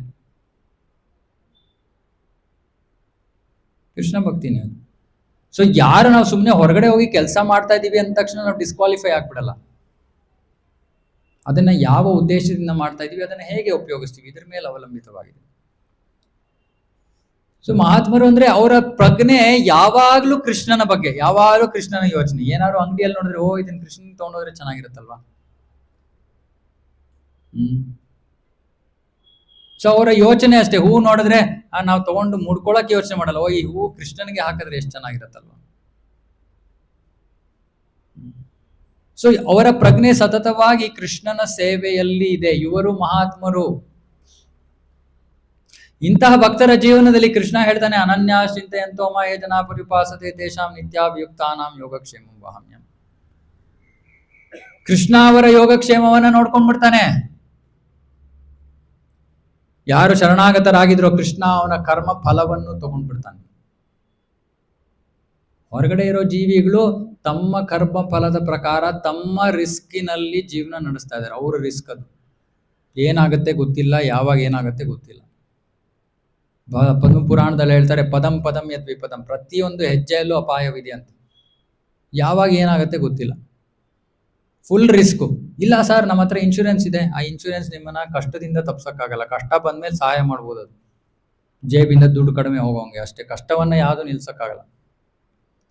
ಆದ್ರೆ ಮಹಾತ್ಮರು ದೈವಿ ಪ್ರಕೃತಿಯ ರಕ್ಷಣೆಯಲ್ಲಿ ಇರೋರಿಗೆ ಕೃಷ್ಣ ಏನ್ ಮಾಡ್ತಾನೆ, ಕರ್ಮ ಫಲವನ್ನೇ ತಗೊಂಡ್ಬಿಡ್ತಾನೆ. ಕರ್ಮಫಲ ಅಂತ ಜೀವಿಯನ್ನ ಮುಟ್ಟಕ್ಕೂ ಕೂಡ ಆಗಲ್ಲ. ಯಾವುದು ಒಳ್ಳೆಯ ಜೀವನ? ರಿಸ್ಕಿನಲ್ಲಿ ಜೀವನ ಮಾಡೋದು ಒಳ್ಳೇದೋ, ಅಥವಾ ಭಗವಂತನ ಆಶ್ರಯದಲ್ಲಿ ಇದ್ಕೊಂಡು ಸುರಕ್ಷಿತವಾಗಿರೋದು ಒಳ್ಳೇದು? ಯಾವುದು ಒಳ್ಳೇದು? ನಿಲೇಶ್ ಪ್ರಭು, ಯಾವ್ದು ಒಳ್ಳೇದು? ಭಗವಂತನ ಆಶ್ರಯದಲ್ಲಿರೋದು ಒಳ್ಳೇದು. ಸಹಜವಾದ, ಯಾರು ಬೇಕಾದ್ರೂ ಇದಕ್ಕೆ ಉತ್ತರ ಕೊಡ್ತಾರೆ ಅಲ್ವಾ. ಅರೆ ಪ್ರಶ್ನೆ ಏನು ಉದ್ಭವ ಆಗುತ್ತೆ ಅಂದ್ರೆ, ನಾವ್ ಯಾಕೆ ಇದನ್ನ ಮಾಡ್ತಾ ಇಲ್ಲ?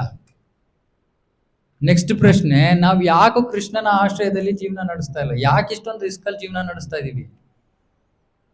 ನಮ್ಗೆ ಅದರಿಂದ ಏನ್ ಲಭ್ಯ? ಏನು ಲಾಭ ಇಲ್ಲ. ಕೃಷ್ಣ ಹೇಳ್ತಾ ಇದ್ದಾನೆ ಯೋಗಕ್ಷೇಮಂ ವಹಾಮ್ಯಹಂ. ಇವಾಗ ನಿಮ್ಗೊಂದು ಉದಾಹರಣೆ ಕೊಡ್ತೀನಿ. ಸುಧಾಮ, ಎಲ್ಲರಿಗೂ ಸುಧಾಮನ್ ಕತೆ ಗೊತ್ತಲ್ವಾ? ಸುಧಾಮನ ಹತ್ರ ಒಂದು ಪೈಸಾ ಇರ್ಲಿಲ್ಲ. ಪಾಪ ಎಷ್ಟು ಕಡು ಬಡವ ಅಂದ್ರೆ ಅವನಿಗೆ ಊಟ ಮಾಡೋದಕ್ಕೆ ಗತಿ ಇರ್ಲಿಲ್ಲ. ಹೀಗೆ ಇದ್ದ, ಹೀಗೆ ಜೀವನ ನಡೀತಾ ಇತ್ತು. ಪಾಪ ಹೆಂಡತಿಗೆ ತುಂಬಾ ನೋವಾಗ್ತಾ ಇದೆ. ಅಯ್ಯೋ ನನ್ನ ಪತಿಗೆ, ನನ್ನ ಸ್ವಾಮಿಗೆ ಏನೋ ಒಂದು ಅಡುಗೆ ಮಾಡಿ ಹಾಕೋದಕ್ಕೂ ಕೂಡ ನನಗೆ ಆಗ್ತಾ ಇಲ್ವಲ್ಲ ಅನ್ಬಿಟ್ಟು ಒಂದಿನ ಬೇಸರ ಪಟ್ಕೊಂಡು ಪಾಪ ಗಂಡನ ಹತ್ರ ಬಂದು ಹೇಳ್ತಾರೆ, ಸ್ವಾಮಿ ನಿಮ್ಮ ಸ್ನೇಹಿತ ಕೃಷ್ಣ ಇವಾಗ ನೋಡಿ ದ್ವಾರಕೆಯಲ್ಲಿದ್ದಾನೆ, ದೊಡ್ಡ ರಾಜ ಅವನು. ಇವಾಗ ನೀವು ಅವನ ಹತ್ರ ಹೋಗಿ ಹೇಳಿ ನಮ್ಮ ಪರಿಸ್ಥಿತಿ, ಖಂಡಿತ ಅವನೇನಾದ್ರು ಮಾಡ್ತಾನೆ. ತಕ್ಷಣ ಸುಧಾಮನಿಗೆ ಕೃಷ್ಣನ ಬಗ್ಗೆ ಕೇಳಿದ ತಕ್ಷಣ ಬಹಳ ಸಂತೋಷ ಆಗುತ್ತೆ. ಯಾಕಂದ್ರೆ ಗುರುಕುಲದಲ್ಲಿ ಇಬ್ರು ಒಟ್ಟಿಗೆ ಇದ್ರು, ಫ್ರೆಂಡ್ಸ್. ಸೊ ಸುಧಾಮನ ಮನಸ್ಸಿನಲ್ಲಿ ನಾನು ಹೋಗಿ ಕೃಷ್ಣ ಹತ್ರ ಕೇಳಬೇಕು ಅನ್ನೋ ವಿಷಯ ಬರ್ಲಿಲ್ಲ. ಏನ್ ಬಂತು ಮನಸ್ಸಲ್ಲಿ? ನಾನು ಹೋಗಿ ಅವನನ್ನ ಭೇಟಿ ಮಾಡ್ತೀನಿ, ಎಷ್ಟೋ ವರ್ಷಗಳಾಯ್ತು. ಸಂತೋಷದಿಂದ ಆಯ್ತು ಹೋಗ್ತೀನಿ. ಸರಿ, ಏನಾದ್ರು ತಗೊಂಡೋಗಕ್ಕೆ ಏನಾರು ಇದೆಯಾ ಮನೆಯಲ್ಲಿ? ಬರೀ ಕೈನಲ್ಲಿ ಹೋಗಕ್ಕಾಗಲ್ಲ ಅಲ್ವಾ ಅಂತ ದೊಡ್ಡ ವ್ಯಕ್ತಿನ ಭೇಟಿ ಮಾಡೋದಕ್ಕೆ. ಏನಿದೆ? ಏನೂ ಇಲ್ಲ ಮನೆಯಲ್ಲಿ. ಪಾಪ ಹೆಂಡತಿ ಪಕ್ಕದ ಮನೆಗೆ ಹೋಗ್ಬಿಟ್ಟು ಹೇಳ್ತಾಳೆ, ಇಲ್ಲ ಕೃಷ್ಣನ್ ಭೇಟಿ ಮಾಡಕ್ ಹೋಗ್ತಾ ಇದ್ದಾರೆ ದ್ವಾರಕಾಗೆ, ನಮ್ಮ ಯಜಮಾನ್ರು ಸ್ವಲ್ಪ ಏನಾದ್ರು ಅವ್ರಿಗೆ ಉಡುಗೊರೆ ಕೊಡೋದಕ್ಕೆ ಏನಾದ್ರು ಕೊಡಿ ಅಂತ. ಸರಿ, ಒಂದಿಷ್ಟು ಒಣ ಅವಲಕ್ಕಿ ಸಿಗುತ್ತೆ, ಒಂದೆರಡು ಹಿಡಿ. ಅದನ್ನ ಹರ್ಕಲ್ ಬಟ್ಟೆಯ ಕೊನೆಯಲ್ಲಿ ಕಟ್ಕೊಂಡು ಪಾಪ ಸುಧಾಮ ಹೋಗ್ತಾನೆ. ಹರ್ಕಲ್ ಬಟ್ಟೆ, ಕೊಳಕಾಗಿರೋ ಬಟ್ಟೆ. ಕೃಷ್ಣನ ಅರಮನೆಯನ್ನ ಪ್ರವೇಶ ಮಾಡ್ತಾನೆ. ಕೃಷ್ಣ ರುಕ್ಮಿಣಿ ಜೊತೆ ಕೂತಿದ್ದಾನೆ. ಅರೆ ಅರಮನೆಯ ಬಾಗಿಲಲ್ಲಿ ಸುಧಾಮ ಬಂದದ್ದನ್ನ ನೋಡಿದ ತಕ್ಷಣ ಕೃಷ್ಣನಿಗೆ ಎಷ್ಟು ಸಂತೋಷ ಆಗತ್ತೆ ಅಂದ್ರೆ, ರುಕ್ಮಿಣಿ ಪಕ್ಕದಲ್ಲಿ ಇರೋದನ್ನು ಮರ್ತ್ಬಿಟ್ಟು ಅವಳನ್ನು ಬಿಟ್ಟು ಹಾಗೆ ಓಡ್ತಾ ಇದ್ದಾನೆ. ಓಡ್ಬಿಟ್ಟು ಹೋಗ್ಬಿಟ್ಟು ಸುಧಾಮನನ್ನ ಅಪ್ಕೋತಾ ಇದ್ದಾನೆ, ಆಲಿಂಗನ ಮಾಡ್ತಾ ಇದ್ದಾನೆ. ಓ ಸುಧಾಮ, ಎಷ್ಟು ದಿನ ಆದ್ಮೇಲೆ ಭೇಟಿ ಮಾಡ್ತಾ ಇದೆಯಪ್ಪ. ಅರಮನೆಯಲ್ಲಿ ಇರೋರು ಎಲ್ಲರೂ ನೋಡ್ತಾ ಇದ್ದಾರೆ, ಇದೇನಿದು ಪ್ರಭುಗಳು ಹೀಗೆ ಹೋಗ್ಬಿಟ್ಟು ಯಾರನ್ನೋ ತಗೊಂಡ್ಬಿಡ್ತಾ ಇದಾರಲ್ಲ, ಯಾರೀ ವ್ಯಕ್ತಿ? ಎಷ್ಟು ಕೊಳಕ್ ಬಟ್ಟೆನಲ್ಲಿ ಹರ್ಕಲ್ ಬಟ್ಟೆ ಹಾಕೊಂಡು ಬಂದಿದ್ದಾರೆ. ಸರಿ, ಕೃಷ್ಣ ಸುಧಾಮನ ಕೈ ಹಿಡ್ಕೊಂಡು ಬಂದು ಎಲ್ಲಿ ರುಕ್ಮಿಣಿ ತಾನು ಇಬ್ರು ಕೂತಿದ್ರೋ ಆ ಆಸನದ ಮೇಲೆ ಸುಧಾಮನನ್ನ ಕೂರಿಸ್ತಾನೆ. ಕೂರಿಸ್ಬಿಟ್ಟು ಅವನ ಪಾದಗಳನ್ನ ತೊಳಿತಾನೆ. ತೊಳೆದ್ಬಿಟ್ಟು ಆ ನೀರನ್ನ ತಲೆ ಮೇಲೆ ಪ್ರೋಕ್ಷಣೆ ಮಾಡ್ಕೋತಾನೆ, ರುಕ್ಮಿಣಿಯ ತಲೆ ಮೇಲೆ ಪ್ರೋಕ್ಷಣೆ ಮಾಡ್ತಾನೆ. ರುಕ್ಮಿಣಿ ತಕ್ಷಣ ಚಾಮರವನ್ನ ತಗೊಂಡು ಸುಧಾಮನಿಗೆ ಗಾಳಿ ಬೀಸ್ತಾ ನಿಂತಿದ್ದಾಳೆ. ಸ್ವಲ್ಪ ಹೊತ್ತು ಮಾತುಕತೆ ಆಗತ್ತೆ ಕೃಷ್ಣ ಸುಧಾಮಂದು.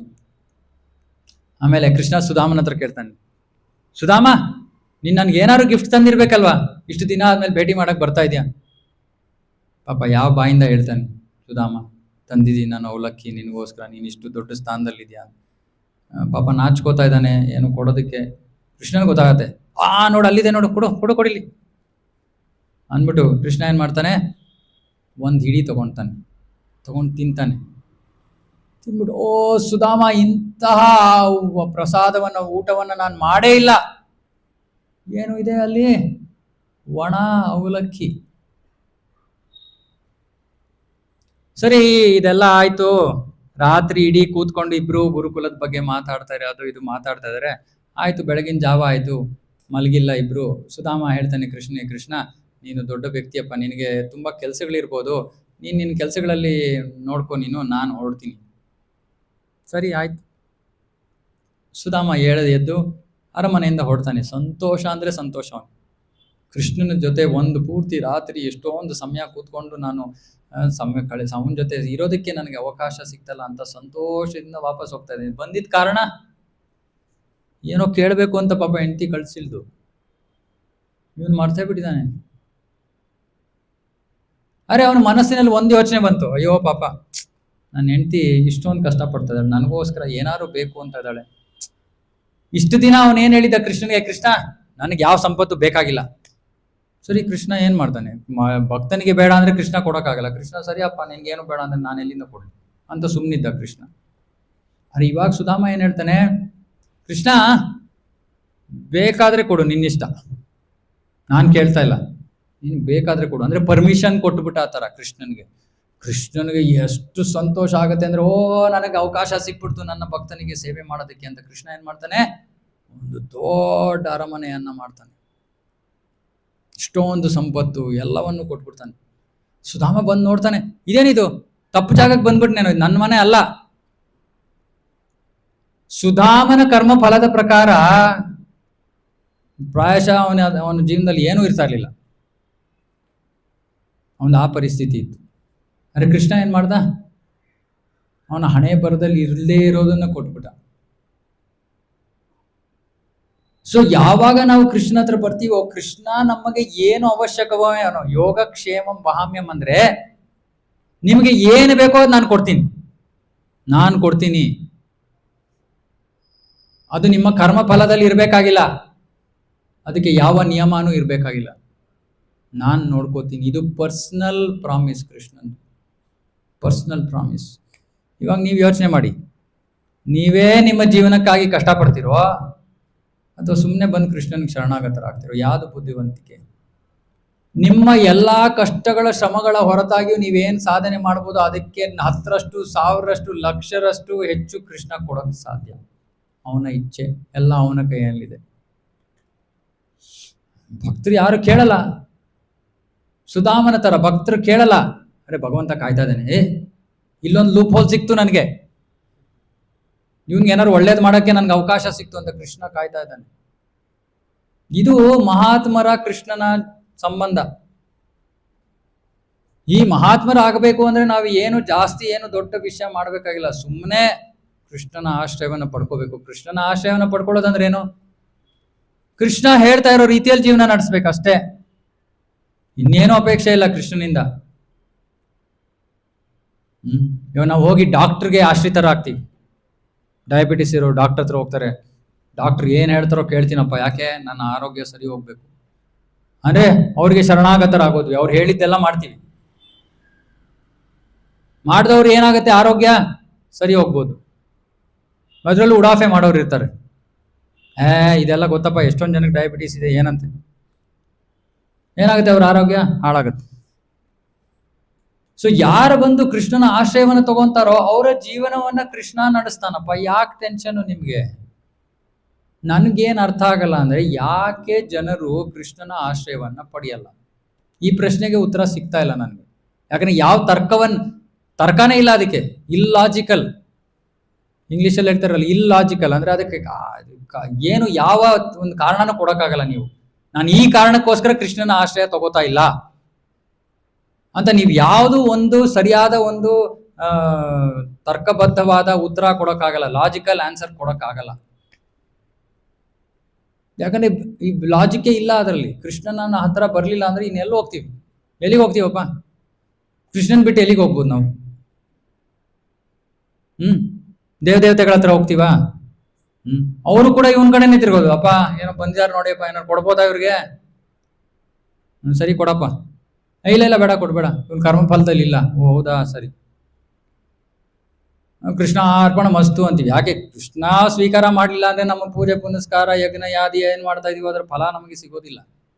ಎಲ್ಲವೂ ಅವನ ಕೈನಲ್ಲೇ ಇದೆ. ಯಾಕೆ ಹಿಂಗ್ ಸುತ್ತೊಡಿಬೇಕು? ಉಲ್ಟಾ ಹೆಂಗೆಂಗೋ ಹೋಗಿ ನೇರವಾಗಿ ಬನ್ರಪ್ಪ.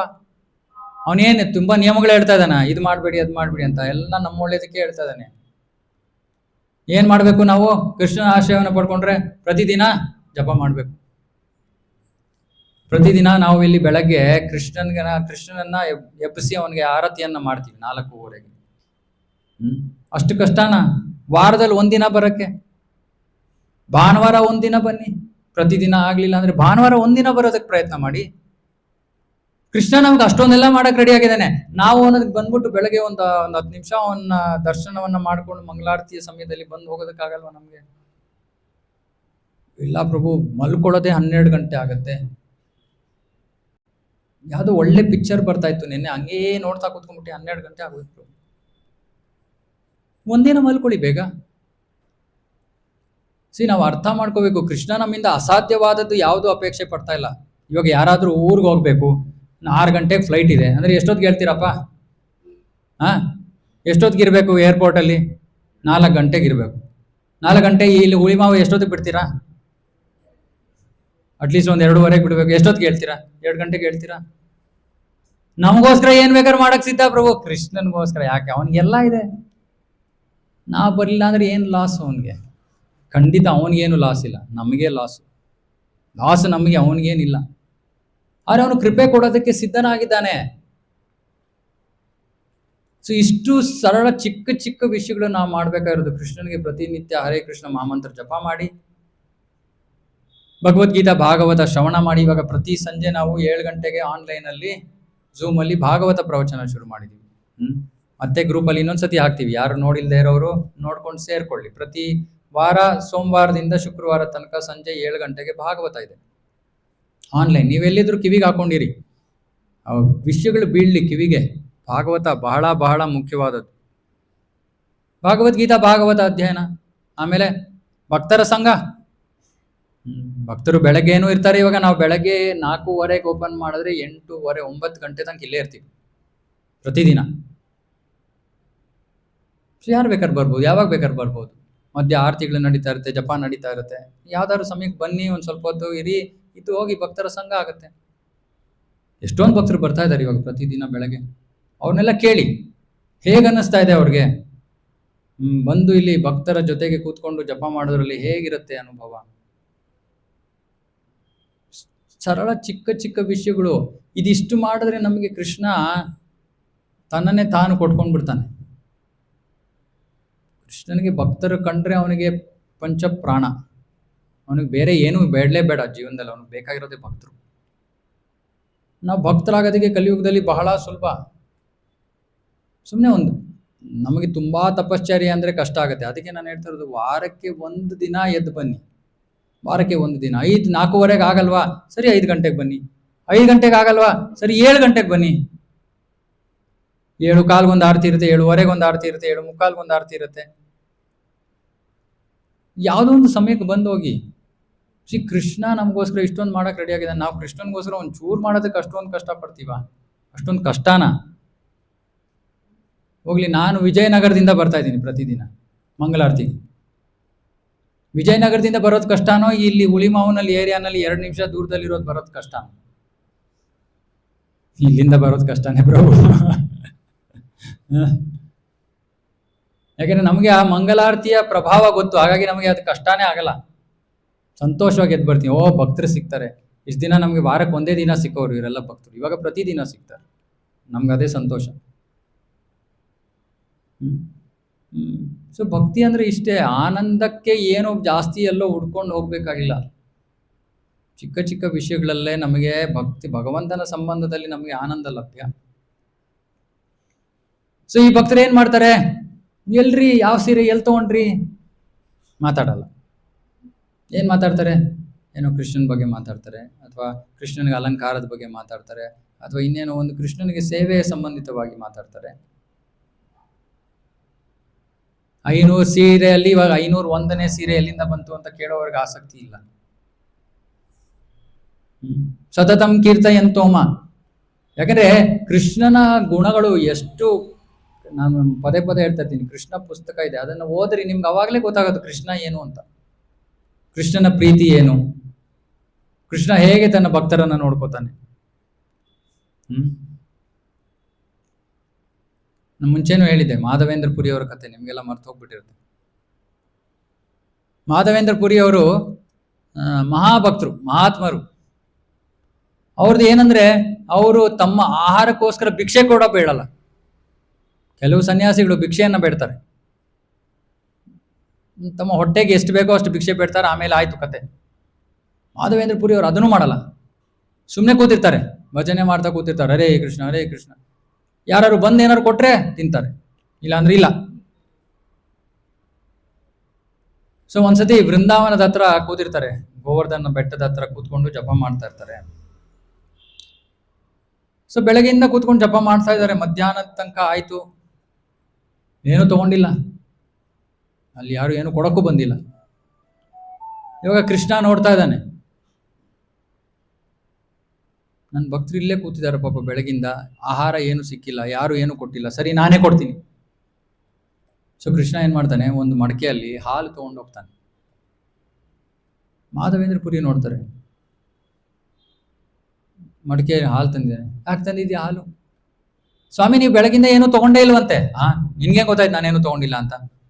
ಕೃಷ್ಣ ಸಿಕ್ಕಾಕೋತಾನ? ಇಲ್ಲ ಇಲ್ಲ ಇಲ್ಲ ಸ್ವಾಮಿ, ನೀವು ಬೆಳಗಿಂದ ಇಲ್ಲೇ ಕೂತಿದ್ದಾರೆ, ಇಲ್ಲಿ ನೋಡಿ, ಇಲ್ಲಿ ಹಿಂದೆ ಕುಂಡ ಇದೆ, ನಮ್ಮ ಹಳ್ಳಿಯಿಂದ ಹೆಂಗಸರು ಪ್ರತಿ ಬೆಳಗಿಂದ ಬಂದು ಹೋಗಿ ಮಾಡ್ತಾ ಇದಾರೆ, ನೋಡ್ತಾ ಇದಾರೆ, ಹೇಳ್ತಾ ಇದಾರೆ ನನಗೆ, ಇವ್ರು ಸ್ವಾಮಿಗಳು ಬೆಳಗ್ಗೆಯಿಂದ ಇಲ್ಲೇ ಕೂತಿದ್ದಾರೆ, ಅವ್ರು ಎದ್ದೇ ಹೋಗಿಲ್ಲ ಏನು ತಿನ್ನೋದಕ್ಕೆ, ಏನು ಮಾಡೋಕ್ಕೂ ಅಂತ. ಆಮೇಲೆ ಈ ಬಾಲಕನ ರೂಪದಲ್ಲಿ ಬಂದವನು ಕೃಷ್ಣ ಹೇಳ್ತಾ ಇದ್ದಾನೆ, ನಮ್ಮ ಊರಿನಲ್ಲಿ ಒಂದು ಏನು ಅಂದ್ರೆ, ಈ ಊರಿಗೆ ಬಂದವರು ಯಾರು ಉಪವಾಸ ಇರಬಾರ್ದು, ಅದನ್ನ ನೋಡ್ಕೊಳ್ಳೋ ಕೆಲಸ ನಂದು. ಯಾರು ಬರ್ತಾರೆ ಬೃಂದಾವನಕ್ಕೆ? ಭಕ್ತರೇ ಬರೋದು. ಆ ಭಕ್ತರನ್ನ ಯೋಗಕ್ಷೇಮ ನೋಡ್ಕೊಳ್ಳೋದು ನಂದು ಅಂತ ಕೃಷ್ಣ ಹೇಳ್ತಾ ಇದ್ದಾನೆ. ಸರಿ, ಮಾಧವೇಂದ್ರ ಪುರಿಗೆ ಸ್ವಲ್ಪ ಡೌಟ್ ಬರುತ್ತೆ. ಸರಿ ಆಯ್ತು, ಸಂಜೆ ನಾನು ಬಂದು ಮಡಕೆ ತಗೊಂಡು ಹೋಗ್ತೀನಿ ಅಂತ ಹೇಳ್ಬಿಟ್ಟು ಹುಡುಗ ಓಡೋಗ್ತಾನೆ. ಸರಿ, ಮಾಧವೇಂದ್ರ ಪುರಿ ಅವ್ರು ಹಾಲು ಕುಡಿತಾರೆ, ಕುಡಿದ್ಬಿಟ್ಟು ಅದನ್ನೆಲ್ಲ ಸ್ವಚ್ಛ ಮಾಡಿ ಇಡ್ತಾರೆ. ಬಂದ್ರೆ ಹುಡುಗ ಅವನಿಗೆ ಪಾಪ ಮಡಕೆ ಕೊಡೋಣ ಸಾಯಂಕಾಲ ಅಂತ.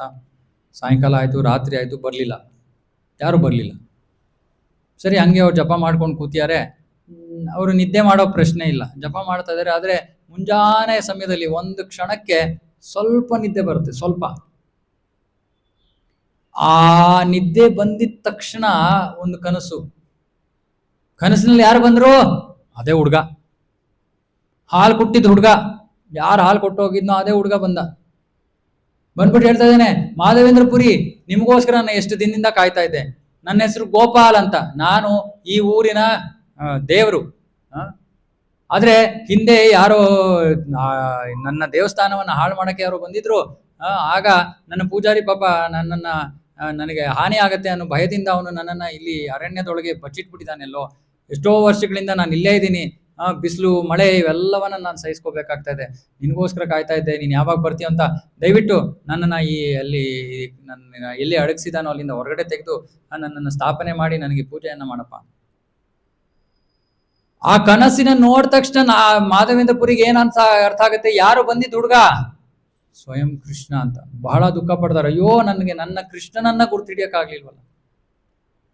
ಆಮೇಲೆ ಹೋಗ್ತಾರೆ, ಆ ವಿಗ್ರಹವನ್ನ ಹೊರಗಡೆ ತೆಗಿತಾರೆ, ವಿಗ್ರಹ ಸ್ಥಾಪನೆ ಮಾಡ್ತಾರೆ, ಆರಾಧನೆ ಪೂಜೆ ಎಲ್ಲ ನಡೆಯುತ್ತೆ. ಅಂದ್ರೆ ಭಕ್ತರು ಏನು ಮಾಡ್ಲೇಬೇಕಾಗಿಲ್ಲ, ಕೃಷ್ಣನೇ ಮಾಡ್ತಾನೆ. ಏನೇನ್ ಮಾಡ್ಬೇಕೋ ಕೃಷ್ಣ ಮಾಡ್ತಾನೆ. ಹಾಗಾಗಿ ನಾವು ಬೇರೆ ದೇವರ ಹತ್ರ ಹೋಗಿ ನಾವು ವ್ಯಾಪಾರ ಮಾಡೋ ತರ ಕೃಷ್ಣನ ಜೊತೆ ಮಾಡೋ ಅವಶ್ಯಕತೆನೇ ಇಲ್ಲ. ಕೃಷ್ಣನ್ಗೂ ನಮ್ಮ ಸಂಬಂಧ ಮಕ್ಕಳು, ತಂದೆ ತಾಯಿ ಮಕ್ಕಳು ಸಂಬಂಧ. ತಂದೆ ತಾಯಿ ಹತ್ರ ಕೇಳಲು ಬೇಕಾಗಿಲ್ಲ ಮಕ್ಕಳು. ಹೌದಾ? ಕೇಳ್ಬೇಕಾ? ನನಗೆ ಇದು ಕೊಡಿ, ಅದು ಕೊಡಿ, ನನಗೆ ಇದು ಅವಶ್ಯಕ, ಅದು ಅವಶ್ಯಕ. ತಂದೆ ತಾಯಿ ಅಂದ್ರೆ ಯೋಚನೆ ಮಾಡ್ಕೊಂಡು ಏನು ಅವಶ್ಯಕವಿದೆಯೋ ಯಾವಾಗ ಕೊಡ್ಬೇಕೋ ಕೊಡ್ತಾರೆ. ಸೊ ಕೃಷ್ಣ ಈ ರೀತಿ ಪ್ರೀತಿಯಿಂದ ನಮ್ಮನ್ನು ನೋಡ್ಕೊಳ್ವಾಗ ನಾವು ಯಾಕೆ ಅವನ ಸಂಬಂಧವನ್ನ ಬಿಟ್ಟು ಅಲ್ಲಿ ಇಲ್ಲಿ ಪರದಾಡ್ತಾ ಇದ್ದೀವಿ? ಯಾಕೆ ನಮಗೆ ಕೃಷ್ಣ ಭಕ್ತಿ ಮಾಡಕ್ಕೆ ಆಗಲ್ಲ? ಏನ್ ಸಮಸ್ಯೆ? ಸೊ ನಮಗೆ ಆಯ್ಕೆ ಇದೆ. ನಾವು ಮಹಾತ್ಮರಾಗ್ಬೋದು ಅಥವಾ ಆಗದೆ ಇರ್ಬೋದು. ಮಹಾತ್ಮರಾದ್ರೆ ಕೃಷ್ಣನ ರಕ್ಷಣೆಯಲ್ಲಿ ಬರ್ತೀವಿ, ಕೃಷ್ಣನ ಅಂತರಂಗ ಶಕ್ತಿ, ಭಕ್ತಿ ಶಕ್ತಿ, ರಾಧಾರಾಣಿಯ ರಕ್ಷಣೆಯಲ್ಲಿ ಬರ್ತೀವಿ. ಇಲ್ಲ ಅಂದ್ರೆ ಬಹಿರಂಗ ಶಕ್ತಿ ದುರ್ಗೆಯ ರಕ್ಷಣೆಯಲ್ಲಿ ಇರ್ತೀವಿ, ದುರ್ಗೆಯ ಹಿಡಿತದಲ್ಲಿ ಇರ್ತೀವಿ. ಆಯ್ಕೆ ನಮ್ಮ ಕೈನಲ್ಲಿದೆ. ನಾವು ಎಲ್ಲಿಗೆ ಬೇಕಾದ್ರೆ ಹೋಗ್ಬೋದು. ಕೃಷ್ಣ ನಮ್ಮನ್ನ ಫೋರ್ಸ್ ಮಾಡಲ್ಲ. ಕೃಷ್ಣ ಹೇಳ್ತಾ ಇದ್ದಾನೆ, ನಾನು ಇದೀನಿ, ನಿಮಗೆ ಬರಂಗಿದ್ರೆ ಬನ್ನಿ.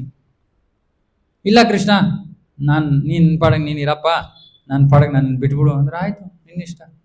ಏನ್ ಮಾಡಕ್ಕಾಗತ್ತ? ಫೋರ್ಸ್ ಮಾಡಕ್ಕಾಗತ್ತಾ? ಸೊ ಯೋಚನೆ ಮಾಡಿ, ಈ ಭಗವದ್ಗೀತೆಯ ಉದ್ದೇಶ ಏನು? ಆ ಕೃಷ್ಣನ ಪ್ರೀತಿಯನ್ನ ಪಡ್ಕೊಳ್ಳೋದು. ನಾವು ಈ ಭೌತಿಕ ಜಗತ್ತಿನಲ್ಲಿ ಸಂಬಂಧಗಳ ಮೂಲಕ ಪ್ರೀತಿಯನ್ನ ಪಡ್ಕೊಳಕ್ ಪ್ರಯತ್ನ ಮಾಡ್ತಾ ಇದೀವಿ. ಸಿಕ್ಕಿದ್ಯಾ? ಸಿಕ್ಕಿದ್ಯಾ ಯಾರಿಗಾದ್ರೂ? ಯಾವ ಸಂಬಂಧದಲ್ಲೂ ನಮಗೆ ಸಂತೋಷ ಸಿಗಲ್ಲ. ಯಾಕೆ? ಪ್ರತಿಯೊಂದು ಸಂಬಂಧದಲ್ಲೂ ಎಕ್ಸ್ಪೆಕ್ಟೇಷನ್ಸ್ ಇವೆ. ಕೃಷ್ಣನ ಜೊತೆ ಸಂಬಂಧದಲ್ಲಿ ಯಾವ ಎಕ್ಸ್ಪೆಕ್ಟೇಷನ್ ಇಲ್ಲ. ಕೃಷ್ಣ ನಮ್ಮಿಂದ ಏನು ಎಕ್ಸ್ಪೆಕ್ಟ್ ಮಾಡಲ್ಲ. ಕೃಷ್ಣ ಒಂದೇ ಎಕ್ಸ್ಪೆಕ್ಟ್ ಮಾಡೋದು, ಪ್ರೀತಿ ತೋರಪ್ಪ ಸಾಕು, ನನಗಿನ್ನೇನು ಬೇಡ. ಅವನಿಗಿನ್ನೇನು ಬೇಡ, ನನಗೆ ಇದು ಕೊಡ್ಸಿ, ನನ್ಗೆ ಅದು ಕೊಡ್ಸಿ, ಇಲ್ಲ, ಏನೂ ಇಲ್ಲ, ಏನು ಕೊಡ್ಸ್ಬೇಕಾಗಿಲ್ಲ, ಏನು ಮಾಡ್ಬೇಕಾಗಿಲ್ಲ. ನೀವು ಮಾತ್ರ ಮಾಡಿದ್ರಿ, ನೀವು ಮಾತ್ರ ತಗೊಂಡ್ರಿ, ನನಗೆ ಕೊಡ್ಲಿಲ್ಲ, ಏನೂ ಇಲ್ಲ. ಕೃಷ್ಣನ ಜೊತೆ ಆತರ ಯಾವ ಸಂವಾದನೆ ಇಲ್ಲ. ಕೃಷ್ಣನ ಹತ್ರ ಕೇಳಲು ಅವಶ್ಯಕತೆ ಇಲ್ಲ. ಎಲ್ಲವೂ ಅವನೇ ನೋಡ್ಕೊಂಡು ಮಾಡ್ಕೋತಾನೆ. ಹಣಕ್ಕೋಸ್ಕರ ಹೋರಾಡ್ತಾ ಇದೀವಿ, ಹಣ ಪಡ್ಕೊಳ್ಳೋದು ನಮ್ಮ ಕೈನಲ್ಲಿಲ್ಲ. ಪ್ರೀತಿಗೋಸ್ಕರ ಹೋರಾಡ್ತಾ ಇದೀವಿ, ಪ್ರೀತಿ ಸಿಗೋದು ನಮ್ಮ ಕೈನಲ್ಲಿಲ್ಲ. ಎಲ್ಲದಕ್ಕೂ ಕೊನೆಗೆ ಬರ್ಬೇಕಾದ್ರೆ ಅವನ ಹತ್ರನೇ, ಬೇರೆ ಮಾರ್ಗನೇ ಇಲ್ಲ. ಸಂತೋಷವಾಗಿರ್ಬೇಕು ಅಂದ್ರೆ ಕೃಷ್ಣ ಹತ್ರ ಬಂದು ಕೃಷ್ಣನ ಆಶ್ರಯವನ್ನು ತಗೊಂಡು ಅವನಿಗೆ ಬೇಕಾಗಿರೋ ರೀತಿಯಲ್ಲಿ ಜೀವನ ನಡೆಸಿದ್ರೆ ಜೀವನ ಆನಂದ. ಇಲ್ಲಪ್ಪ ಬೇಡ, ರಿಸ್ಕಲ್ಲೇ ಜೀವನ ಮಾಡ್ತೀವಿ, ನಮ್ಗೆ ಅದೇ ಒಂಥರ ಮಜಾ ಅಂದ್ರೆ ಓಕೆ ಅಲ್ವಾ? ಏನ್ ಪ್ರಭು? ಓಕೆನಾ? ಯಾರು ಏನಾದ್ರು ಪ್ರಶ್ನೆ ಇದೆಯಾ? ಅಷ್ಟೇ, ಮಹಾತ್ಮರಾಗಬೇಕು. ನಮ್ಮ ಜೀವನದ ಧ್ಯೇಯ ಮಹಾತ್ಮರಾಗೋದು. ಯಾಕಂದ್ರೆ ಮಹಾತ್ಮರಾಗದೆ ಇದ್ರೆ ನಾವು ದುರಾತ್ಮರಾಗ್ತೀವಿ. ದುರಾತ್ಮರು ಅಂದ್ರೆ ಈ ಭೌತಿಕ ಜಗತ್ತಿನಲ್ಲಿ ಪರದಾಡೋದು ಅಷ್ಟೇ. ಪುನರಪಿ ಜನನಂ ಪುನರಪಿ ಮರಣಂ ಪುನರಪಿ ಜನನಿ ಜಠರೇಶಯನಂ ಅಷ್ಟೇ. ಆದ್ರೆ ಮಹಾತ್ಮರಾದ್ರೆ ನಮ್ಮ ಜೀವನ ಆನಂದದಿಂದ ತುಂಬಿರುತ್ತೆ. ಅದು ಬೇಕೋ ಇದು ಬೇಕೋ ನಿರ್ಧಾರ ನಿಮ್ಮೆಲ್ಲರ ಕೈನಲ್ಲಿದೆ. ಕೆಲವರಂತೂ ನಾವು ನಿರ್ಧಾರ ಮಾಡಿದೀವಿ ಅಲ್ವಾ ಪ್ರಭು? ಸ್ವತಂತ್ರರಾಗಿ ನಾವು ಇರೋದಕ್ಕಾಗಲ್ಲ. 3 ತರಹದ ಬುದ್ಧಿವಂತಿಕೆ ಇದೆ, ಅದನ್ನ ಹೇಳ್ಬಿಟ್ಟು ಮುಗಿಸ್ತೀನಿ. ಇಂಟೆಲಿಜೆನ್ಸ್, 3rd ಕ್ಲಾಸ್ ಇಂಟೆಲಿಜೆನ್ಸ್ ಅಂದ್ರೆ ಎಲ್ಲಕ್ಕಿಂತ ಕೆಳಮಟ್ಟದಂದ್ರೆ ಒಬ್ಬ ವ್ಯಕ್ತಿ ತಪ್ಪನ್ನ ಮಾಡ್ತಾನೆ, ಕಲ್ತ್ಕೊಳ್ಳಲ್ಲ, ಮತ್ತೆ ತಪ್ಪನ್ನ ಮಾಡ್ತಾನೆ, ಮತ್ತೆ ಅದೇ ತಪ್ಪನ್ನ ಮಾಡ್ತಾನೆ, ಮತ್ತೆ ಅದೇ ತಪ್ಪನ್ನ ಮಾಡ್ತಾನೆ, ಅದೇ ತಪ್ಪನ್ನ ಮಾಡ್ತಾನೆ ಇರ್ತಾನೆ, ಅವನು ಯಾವತ್ತೂ ಕಲಿಯಲ್ಲ. ಇದು 3rd class intelligence. 2nd class intelligence ಅಂದ್ರೆ ಅವನು ತಪ್ಪು ಮಾಡ್ತಾನೆ, ಅದು ಅವನೇ ಮಾಡ್ಬೇಕು, ತಪ್ಪು ಮಾಡ್ತಾನೆ ಕಲ್ತು ಬಿಡ್ತಾನೆ. ಒಂದ್ಸತಿ ತಪ್ಪು ಮಾಡ್ತಾನೆ ಕಲ್ತು ಬಿಡ್ತಾನೆ. 1st ಕ್ಲಾಸ್ ಇಂಟೆಲಿಜೆನ್ಸ್ ಅಂದ್ರೆ ಏನು? ಅವನು ತಪ್ಪೇ ಮಾಡಲ್ಲ, ಇಲ್ಲ ಬೇರೆಯವ್ರು ತಪ್ಪು ಮಾಡೋದು ನೋಡ್ತಾ ಇದ್ದಾನೆ, ಅಥವಾ ಇದು ಮಾಡೋದು ತಪ್ಪು ಅಂತ ಕೇಳ್ಬಿಟ್ಟೆ ತಿದ್ಕೊಂಡ್ಬಿಡ್ತಾನೆ. ಇದು 1st class intelligence. So Bhagavad Gita ನಮಗೆ 1st ಕ್ಲಾಸ್ ಇಂಟೆಲಿಜೆನ್ಸ್ ಕೊಡ್ತಾ ಇದೆ. ನಮ್ಗೆ ಇದ್ಯಾವುದು ಅನುಭವ ಇಲ್ಲ, ಅನುಭವ ಪಡೆಯೋದಕ್ಕೆ ಸಾಧ್ಯನೂ ಇಲ್ಲ. ಸುಮ್ಮನೆ ಕೃಷ್ಣ ಹೇಳ್ತಾ ಇರೋದು ಕೇಳ್ಬಿಟ್ಟು ಬುದ್ಧಿವಂತಿಕೆಯನ್ನು ಉಪಯೋಗಿಸಿ ಅದನ್ನು ಸ್ವೀಕಾರ ಮಾಡ್ಕೊಂಡ್ಬಿಟ್ರೆ ನಮ್ಮ ಜೀವನ ಸಾರ್ಥಕ. ಸೊ ನಾವು ನಿರ್ಧಾರ ಮಾಡ್ಕೋಬೇಕು, 1st class, 2nd class, 3rd class intelligence. ಮಹಾತ್ಮರಾಗ್ತೀವೋ ದುರಾತ್ಮರಾಗಕ್ಕೆ ಇಷ್ಟಪಡ್ತೀವೋ ನಮ್ಮ ಇಷ್ಟ. ಹೋದ ವಾರ ಏನು ಚರ್ಚೆ ಮಾಡಿದ್ವಿ ನಾವು? ಒಬ್ಬ ನಂಬರ್ 1 ದುರಾತ್ಮನ ಬಗ್ಗೆ ಚರ್ಚೆ ಮಾಡಿದ್ವಿ. ಯಾರು? ಹಿರಣ್ಯಕಶಿಪು. ದುರಾತ್ಮನಾದರೆ ಇದು, ಮಹಾತ್ಮ ಆದ್ರೆ ನರಸಿಂಹ. ಪ್ರಹ್ಲಾದನ್ ನೋಡಿದ ತಕ್ಷಣ ಎಷ್ಟು ಸಂತೋಷ ಆಯ್ತು ಅವನಿಗೆ, ಚಿಕ್ಕ ಬಾಲಕ. ಸುಮ್ಮನೆ ಅವನು ಸಾಷ್ಟಾಂಗ ನಮಸ್ಕಾರ ಮಾಡಿದ್ ನೋಡಿ ನರಸಿಂಹದೇವರು ಎಲ್ಲಾ ಕೋಪ ಹೊಟ್ಟೋಯ್ತು. ಪ್ರೀತಿಯಿಂದ ನಕ್ಬಿಟ್ಟು ಪ್ರಹ್ಲಾದನ ಹತ್ರ ಮಾತಾಡ್ತಾರೆ. ಸೊ ಆಯ್ಕೆ ನಮ್ದು. ನಮ್ಮ ಕೆಲಸ ಇಲ್ಲಿ ನಿಮ್ಗೆ ಆಯ್ಕೆಗಳನ್ನ ಕೊಡ್ತಾ ಹೋಗೋದು ಜೀವನದಲ್ಲಿ. ಯಾರು ಯಾವ ನಿರ್ಧಾರಗಳು ತಗೊಳ್ತಿರೋ ಅವೆಲ್ಲ ನಿಮಗೆ ಬಿಟ್ಟಿರೋದು, ನಾವ್ ಯಾರಿಗೂ ಫೋರ್ಸ್ ಮಾಡಲ್ಲ. ಓಕೆ.